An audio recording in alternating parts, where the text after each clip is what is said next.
वित्त मंत्री निर्मला सीतारमण से इस बार जनता को खासा उम्मीदें हैं। 23 जुलाई को जब बजट पेश होगा तो खासतौर पे सैलरीड क्लास, मध्यम वर्ग आय वाले लोग जो हैं नजरें टिकाए हुए देखेंगे टीवी को कि आखिर वित्त मंत्री क्या घोषणाएं करने जा रही हैं। क्योंकि जीएसटी के अंतर्गत तमाम प्रोडक्ट्स तो आ गए, अब सस्ता महंगा तो वहां से तय होता है, लेकिन जब बात होती है सैलरीड क्लास की टैक्स को लेकर के तब सबसे ज्यादा निगाह रहती है कि टैक्स में क्या बदलाव किए गए। तमाम जनता हमारे साथ इस समय मौजूद है जो देश के अलग अलग इलाकों से यहाँ दिल्ली घूमने आए हैं, लेकिन इनसे हम बातचीत करेंगे और जानने की कोशिश करेंगे कि आखिर ये काम क्या करते हैं और अगर मध्यम वर्ग आय में ये आते हैं तो इनको टैक्स में क्या बदलाव की उम्मीद लग रही है या नहीं, वित्त मंत्री से इनकी क्या डिमांड है। नाम क्या है सर आपका? सत्यवान रेणु से। सत्यवान जी, आप कहां से आए हैं? पूना से, महाराष्ट्र। पुणे महाराष्ट्र से आए हैं। तो वित्त मंत्री निर्मला सीतारमण जी से क्या उम्मीदें हैं इस बार आपको? अभी जो किसानों का जो खर्चा बढ़ रहा है, हम किसान ही है और उस हिसाब से जो अभी केंद्र शासन से 6,000 रुपये मिल रहा है तो खर्चा भी किसान का बहुत बढ़ गया है। खाद का बाकी का मिलता नहीं अभी, बाकी का कुछ, और वो खर्चा और पक्का आमदनी नहीं है। तो उस हिसाब से अगर उनसे एक 12,000 तक बढ़ाई जाए किसानों के लिए, 6,000 से 12,000 बढ़ाई जाए तो किसान को एक सहूलियत मिलेगी उससे, और वो अच्छा काम हो जाएगा किसान के लिए, और कुछ पैसे मिलने के बाद किसान भी ज़रा राहत महसूस करेगा। आप ये कह रहे हैं कि किसान सम्मान निधि जो है अभी 6,000 रुपये दी जा रही है उसको कुल मिलाकर के 12,000 तक कर दिया जाए। हाँ, 12,000 तक कर दी जाए तो अच्छा रहेगा किसान के लिए। अच्छा रहेगा। तो इन्होंने अपनी बात रख दी है, किसान है ये, और इनको चाहिए 12,000 रुपये सालाना, जिस तरह से 6,000 रुपये उसको बढ़ाने की उम्मीद है। नाम क्या है सर आपका? अंकुश पंसे।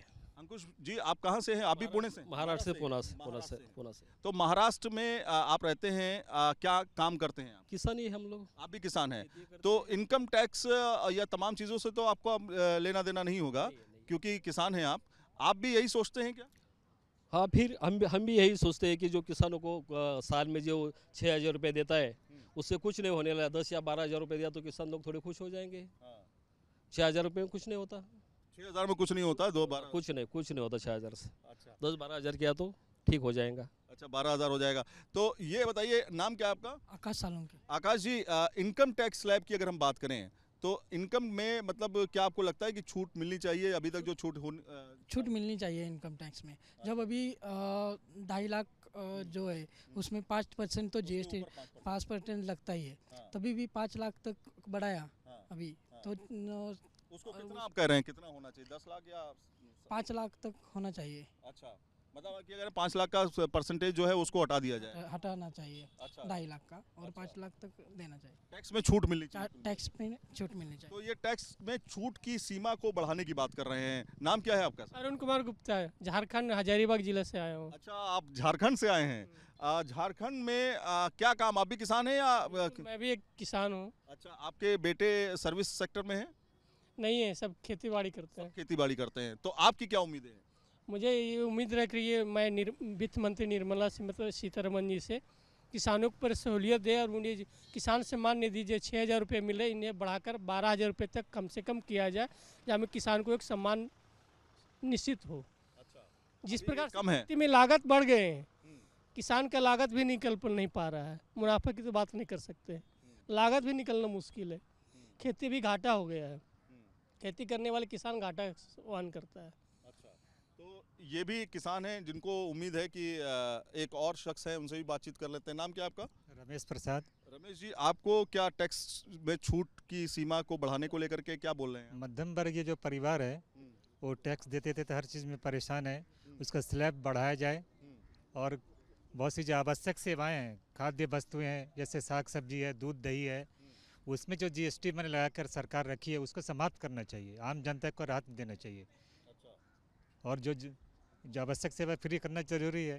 अब दूध दही में आप जीएसटी लगा कर रखे हैं, मिठाई में जीएसटी लगा कर रखे हैं, फल फ्रूट में, ये सब क्या है? आम जनता क्या दूध दही नहीं खाएगी, फल सब्जी नहीं खाएगी? हर बात में जीएसटी, हर बात में जीएसटी। 2 टाइप की जीएसटी क्यों लगा कर रखें? हर चीज़ में जीएसटी। जब आदमी सैलरी पेमेंट वाला है, पेमेंट पाते हैं, तो आप जैसे मान लीजिए टैक्स स्लैब में तो उसका आप इनकम टैक्स काट लेते हैं, ठीक है, इनकम टैक्स काट लेते हैं, तो उसके बाद भी मैंने वो कहीं जाता है मोबाइल रिचार्ज कराना है, हाँ, सब में टैक्स है, जीएसटी फीएसटी सब क्या धंधा है। हम तो ये क्या लगता है, टैक्स में छूट मिलनी चाहिए? टैक्स में छूट मिलनी चाहिए। और मिलनी चाहिए जो भी है। हाँ, स्लैब बढ़ना चाहिए। मध्यम परिवार 2-4 लाख साल में कमाता है, वो बचा नहीं पाता है, उसको टैक्स से फिर राहत देना चाहिए। कम से कम 5 या 8 तक का दायरा होना चाहिए उसका। 8 तक का दायरा होना चाहिए। जैसा कि तमाम लोगों ने कहा, कुछ हमारे साथ किसान भी थे, कुछ मध्यम आय वर्ग के लोग भी हमारे साथ जुड़े, जिनका ये साफ तौर पे कहना था कि भैया इस बार जो है किसान से लेकर के मध्यम आय वर्ग वालों को भी छूट की सीमा जो है बढ़ाई जानी चाहिए। ऐसा लोग डिमांड कर रहे हैं वित्त मंत्री निर्मला सीतारमण से। वीडियो जर्नलिस्ट सुमित कुमार के साथ सैयद आमिर हुसैन, न्यूज़ नेशन, दिल्ली।